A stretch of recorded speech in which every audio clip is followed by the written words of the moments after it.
A very good evening, everybody. I'll be starting my second lecture of the series in important judgments that transformed India. The case that I'll be dealing with today is another very important landmark case in the history of India, and it is State of Madras versus Srimati Champakam Dorai Rajan, filed in 1951. Now, this particular case is important for many reasons. The first being that it brought into play how fundamental right and directive principles are important, and if there's a clash between fundamental rights and your DPSP, that is directive principle of state policy, then what does a constitution or as a nation will take into priority. Okay, so this actually brought this into focus, along with a very important thing, that was the case of reservation. Okay, now the case that we dealt with yesterday, that is Ramesh Thapar's case, along with this particular case that I am going to deal with today, led to the first amendment of the constitution. So of course it is very important that way. Plus, there are many things in the case that will be dealing further to understand that these cases actually led to the changes in the constitution that we see today. Okay, so let's get into the lecture. Let's study the thing. Okay. Now, State of Madras versus Srimati Champakam Dorai Rajan. Now, State of Madras here is the petitioner and Srimati Champakam Dorai Rajan is the respondent. I hope you know the difference between these two terms, because we have discussed it in the last lecture. I hope you understand. If you do not know it, you can just get back to my last lecture and you'll get it in a very easy words. Now, let's go ahead with that.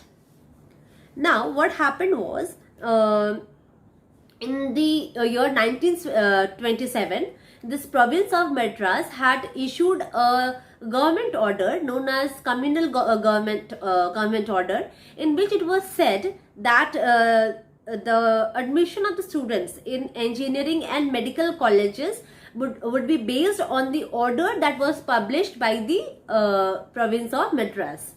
Okay, and what did the statement said? What did the order say? The order said that out of every 14 seats, 6 will be allotted to non-Brahmins, that is Hindus. 2 were to be allotted to backward Hindus. 2 were to be allotted to Brahmins. 2 were to be allotted to Harijans. 1 to Anglo-Indians, and 1 Christian and 1 Muslim. Okay, so now this was the kind of seats, the division of seats in different colleges, in different medical and engineering colleges in the state of Madras. This was the entire proportionate of the seats. Now, at that time, the state of Madras had 4 medical colleges and it had 330 seats.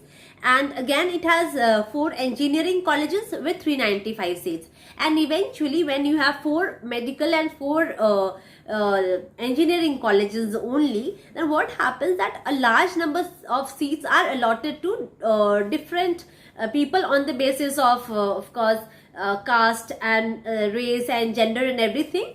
Out of even these 8, like 4 medical and 4 engineering colleges, like say 12, 17 were 17 in the medical college, and 21 in the engineering college were allotted to the student of other states. Okay, so obviously we now understand what will be the amount of seats that will be available for the students in this in their own state. Okay, so now this situation arose. It was going fine till then, when one day, when in 1950, Srimati Dorai Rajan, she went to take admission, and her application was rejected on the basis that the seat cannot be given to her because the allotment of the seats have been filled, and because she is a Brahmin now, of which only 2 seats were allotted, she'll not be getting any seat, because obviously 2 seats were filled and she cannot get any seat.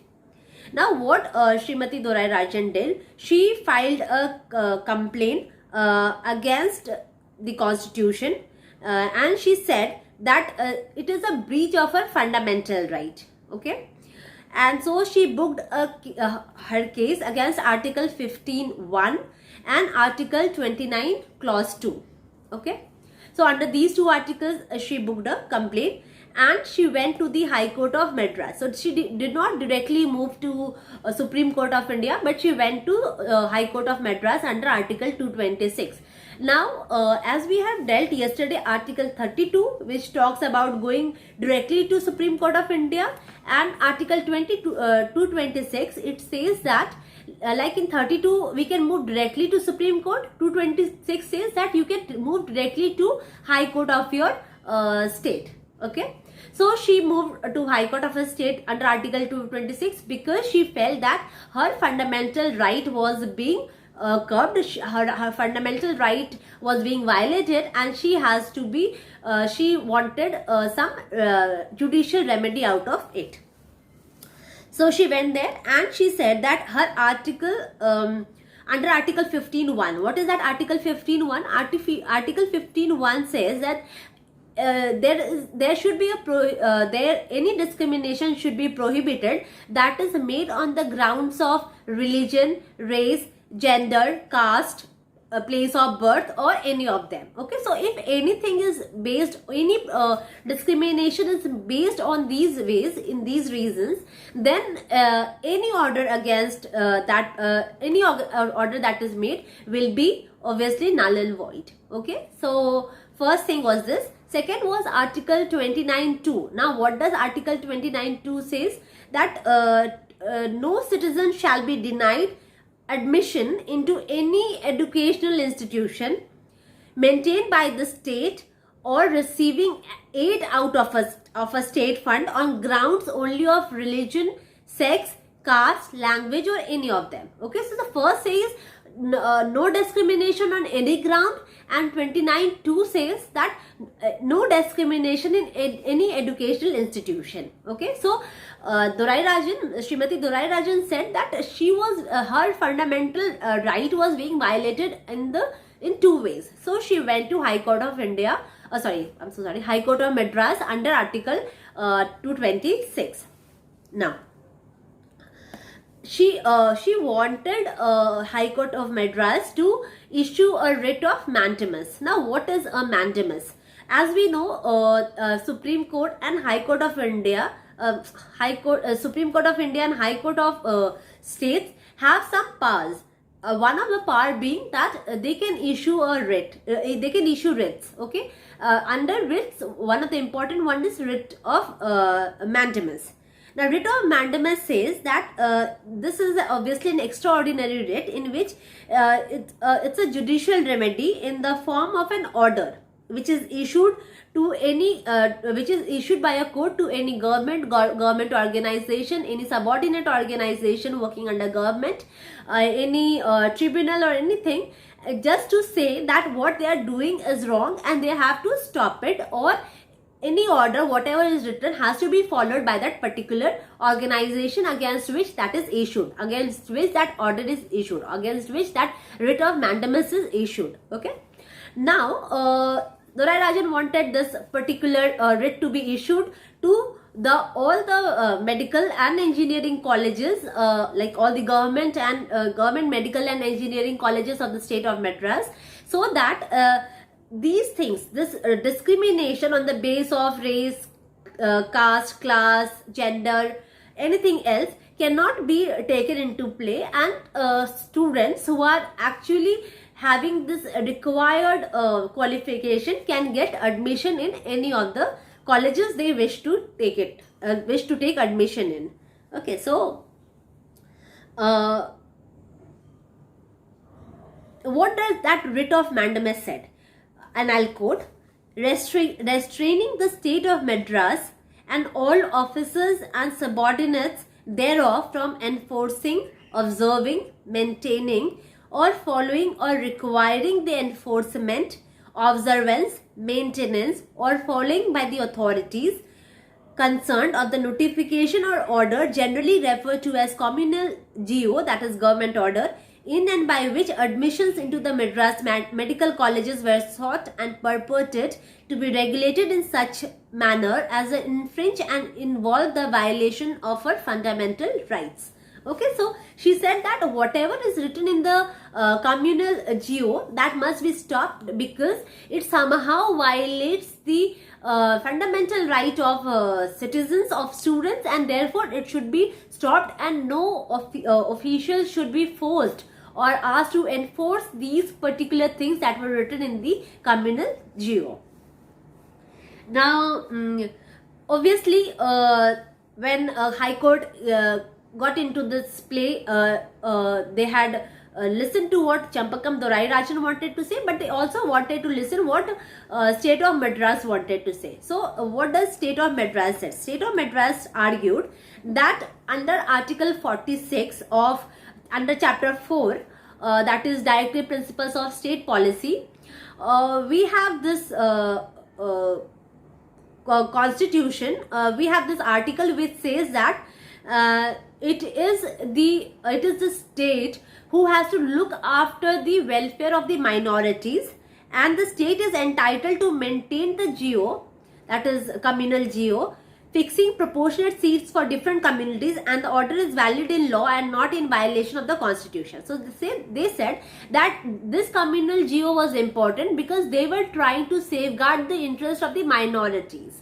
Okay, so obviously DPSP was also important, and because DPSP says that things has to be done for the upliftment of the minorities, so this communal GO was important because through this they were trying to safeguard the interest, safeguard the constitutional minorities, and they were trying to uplift them of their status, of minorities of the status. So of course this cannot be wrong. This communal GO is not wrong, and it is not against the violation of anybody's fundamental rights.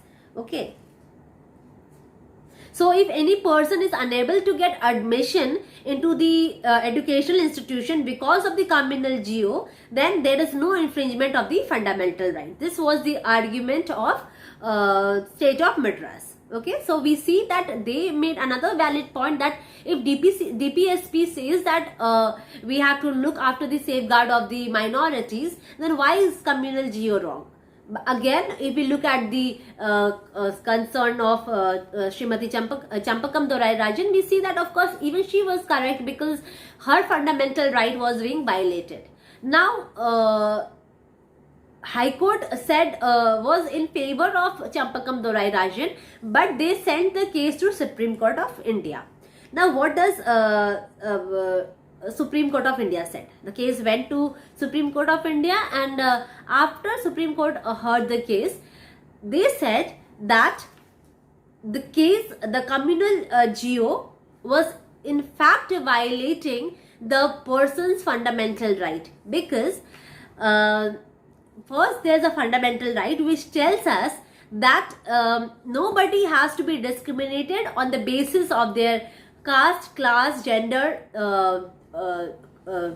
religion, anything. Okay, and it brought under court held that clause 2 under Article 29 guarantees that fundamental right of an individual citizen, and they have the right to get admission into any educational institution of the kind mentioned in clause 2 is a right which an individual has as a citizen and not as a member of any community or class of a citizen. Okay, so that particular right to get admission in any college is not because a person belongs to a particular religion or caste, but it is important because one is a citizen of this country, or one is a citizen of India. So that is important. First, being the citizen of a country is important, and then only comes the minority of any state. Okay, so the Supreme Court upheld that of course the fundamental right of Srimati Dorai Rajan was being infringed, and therefore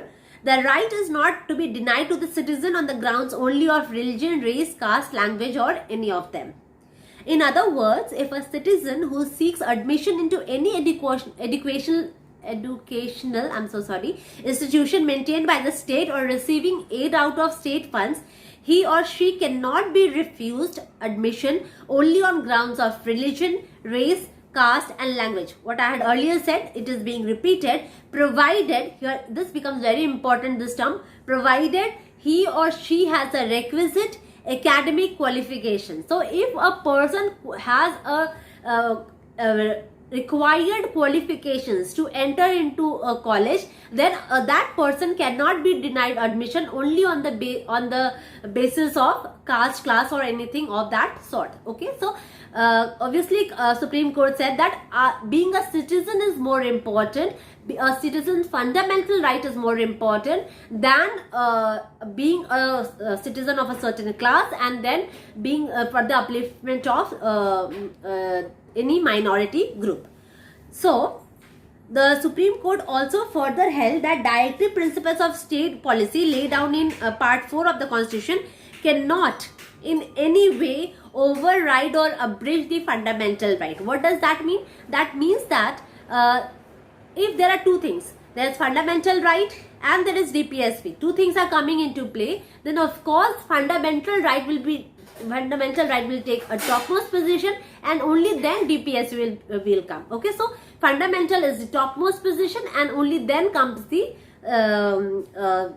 DPSP, Directive Principles of State Policy. So if two things are into tussle, if two things are coming into clash, and if the court has to decide which one is better, which one will take a higher position, then obviously it will be your fundamental rights. Okay, and because in this particular case the fundamental right of Srimati Champakam Dorai Rajan was being hampered, was being violated, therefore the judgment would go into her favor and she will receive she will get admission in the college she wanted to take admission in.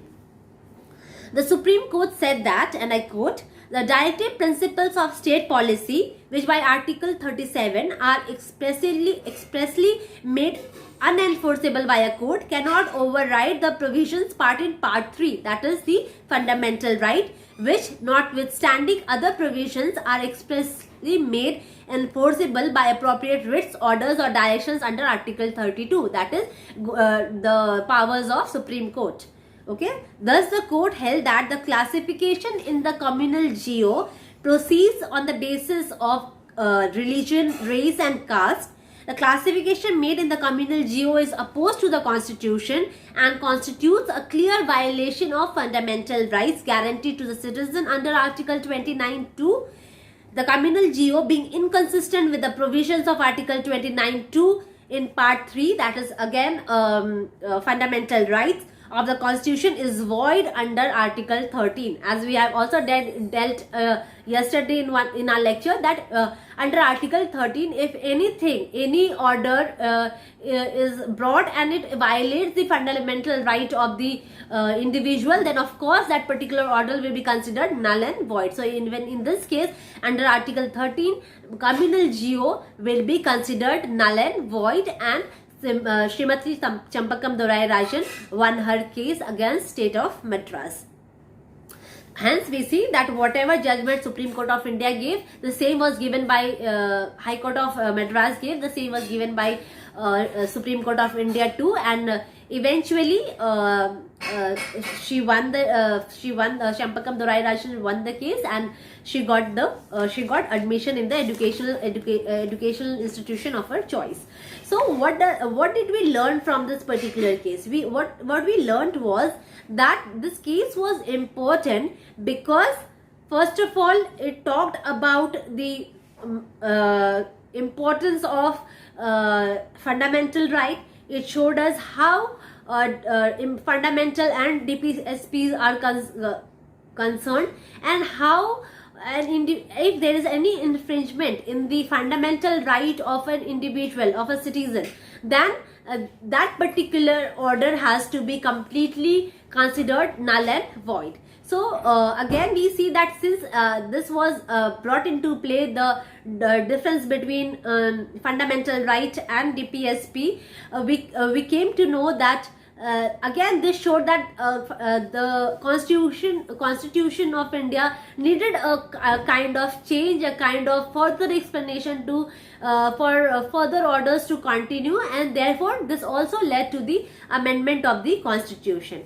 I just hope that you all must have liked today's lecture. If you do not understand anything in this particular thing, please let me know in the comment box so that I can explain it further. I hope I am trying to explain it in a better manner, but if you feel so that there are things where I miss my points, then feel free to point it out in the comment box, or you can text me or DM me.